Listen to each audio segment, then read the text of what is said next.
ఏంటక్క రమ్మన్నావంట? అయినా తనతో కబురు పెట్టడం ఏంటొదినా? ఏ నువ్వు రాకూడదా మా దగ్గరికి? ఆహా, అలాంటిదేం లేదు. తను వస్తానంది, ఎందుకులే అని నేనే పిలుచుకొస్తానని చెప్పాను. వదినా, మీరు మాట్లాడుతుండండి, నాకు కొంచెం పనుంది, నేనిప్పుడే వస్తాను. చెయ్యని తప్పుకి ప్రతిసారి బలైపోతున్నారా? రేపు సుజాత అత్తయ్య వస్తుంది. ఆవిడొచ్చినప్పుడు ఎలాంటి తప్పులు జరగకుండా చూసుకోండి. ఏంటక్క, మా వల్ల ఏదో సమస్య వస్తుందని భయపడి మమ్మల్ని జాగ్రత్తగా ఉండమని చెప్తున్నావా? సుజాత అత్తయ్య నాకు కూడా అత్తయ్య.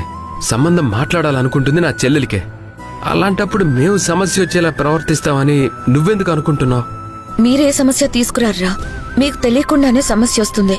చివరికి దానికి కారణం మీరే అవుతారు. అనవసరంగా మాటలు పడతారు. లేనిపోని గొడవ అవుతుంది. అవన్నీ వద్దని ఈసారైనా కాస్త జాగ్రత్తగా ఉండమని చెప్దామని పిలిచానంతే. దయచేసి నేను చెప్పింది అర్థం చేసుకోండి.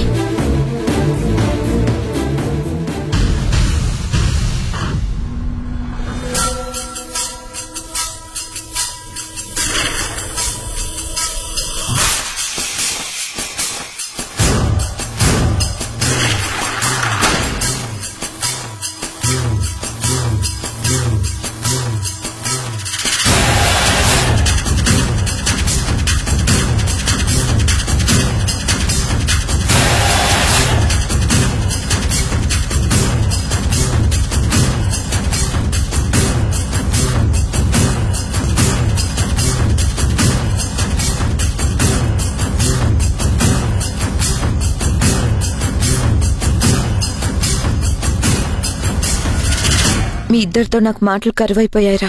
నా తమ్ముడితో నేను స్వేచ్ఛగా మాట్లాడలేకపోతున్నాను. భూమితో ఎప్పట్లాగా ఉండలేకపోతున్నాను. మాకు ఇలా ఉండటం కష్టంగానే ఉందక్క. కానీ కలిసే ఉంటూ మీకేమీ కాని వాళ్లలాగా పరాయి వాళ్లలాగా ఉండటం మాకెంత నరకంగా ఉందో తెలుసా? ఏం చేస్తాంరా? కోరి శనిగ్రహాన్ని తెచ్చి ఇంట్లో పెట్టుకున్నాం. అది ఆడిస్తుంది, ఆడేవాళ్లు ఆడుతున్నారు. దాని ఆటలకి బలయ్యేవాళ్లు బలైపోతున్నాం. సరే, చెప్పింది గుర్తుపెట్టుకో. రేపు కాస్త జాగ్రత్తగా ఉండండిరా.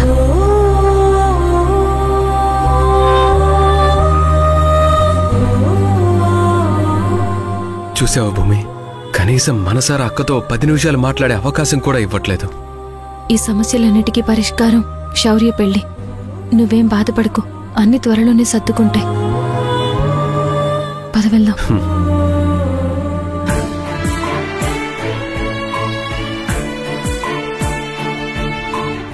సరే, రేపు అత్తయ్య వస్తుంది, జాగ్రత్తగా ఉండమనింది కదక్క.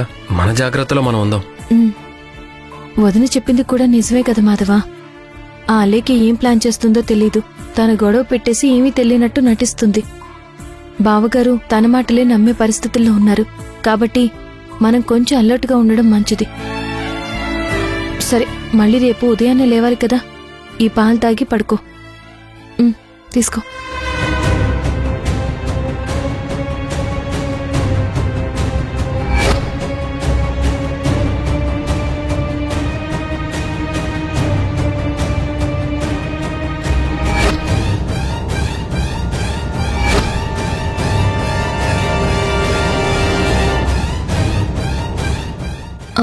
మాధవా, ఇటివ్వు.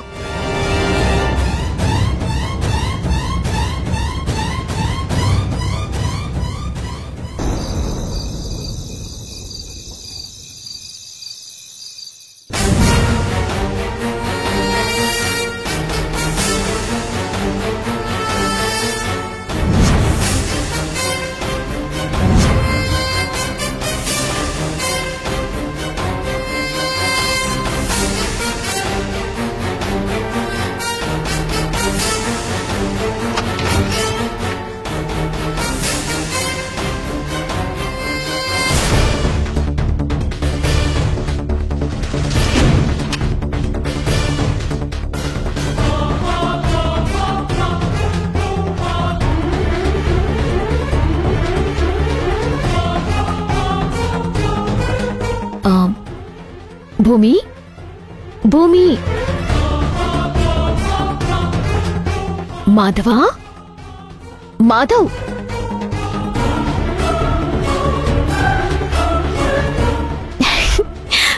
పర్వాలేదు, మన టైం బాగుంది.